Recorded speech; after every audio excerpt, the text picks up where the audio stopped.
आज हम पढ़ेंगे आंध्र प्रदेश के सातवाहन वंश के बारे में। संस्थापक है इसके सिमुक।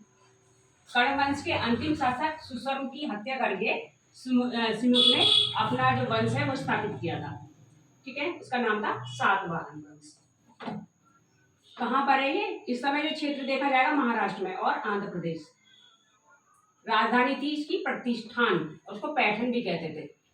प्रतिष्ठान और पैठन। ठीक है, पुराणों में इस वंश को आद्र भृत्य कहा गया है। अभिलेखों में इस वंश को सातवाहन कहा गया है। तो इस वाले वंश की जो चर्चा की गई है वो पुराणों में भी की गई है।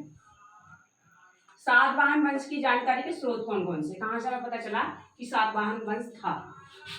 तो पहले तो रानी नागनिका का नाना घाट अभिलेख है जो पुणे महाराष्ट्र में से प्राप्त हुआ है, वहां से हमें पता चला। दूसरा था हमारा गौतमीपुत्र सातकर्णी के नासिक से प्राप्त गुहालेख अभिलेख से हमें इसके बारे में जानकारी प्राप्त हुई। फिर हमारा गौतमी बलश्री का नासिक अभिलेख यहाँ से हमें इसकी जानकारी प्राप्त हुई है। फिर है आपका वशिष्ठी पुत्र पुलवामी का कार्य अभिलेख, यहाँ से भी इसके बारे में जानकारी प्राप्त हुई है। और यह वशिष्ठी पुत्र पुलवामी का नासिक अभिलेख। और नेक्स्ट है आपका यज्ञश्री सतकर्णी का नासिक गुहालेख।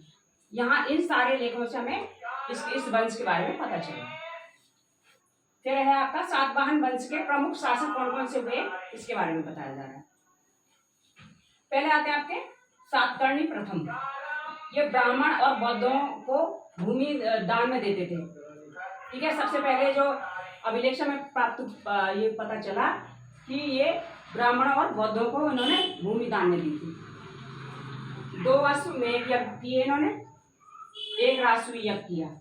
ये कहाँ से पता चला हमें? नाना घाट अभिलेख से। ये किसने लिखा था? रानी नागनिका ने। सातकर्णी ने मालव शैली की गोल मुद्राएं जारी की थी। ठीक है, इसने अपनी पत्नी के नाम पर रजत मुद्राएं बनाई थी, जारी की थी। मतलब रजत मुद्रा में चांदी की, जैसे रुपया होता है चांदी का, इस टाइप से। फिर आते हैं सातकर्णी प्रथम की उपाधियां कौन कौन सी थी?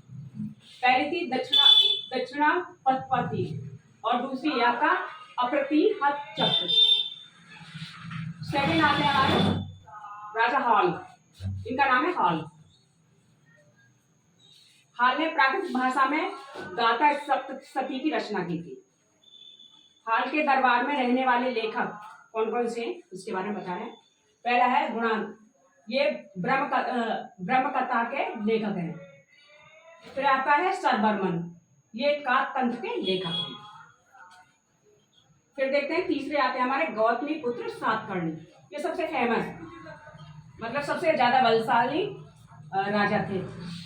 इनकी अधिकांश जानकारी इनकी माता बलश्री के नासिक अभिलेख से मिलती है। उन्होंने अपने पुत्र के बारे में इसमें सारी जानकारी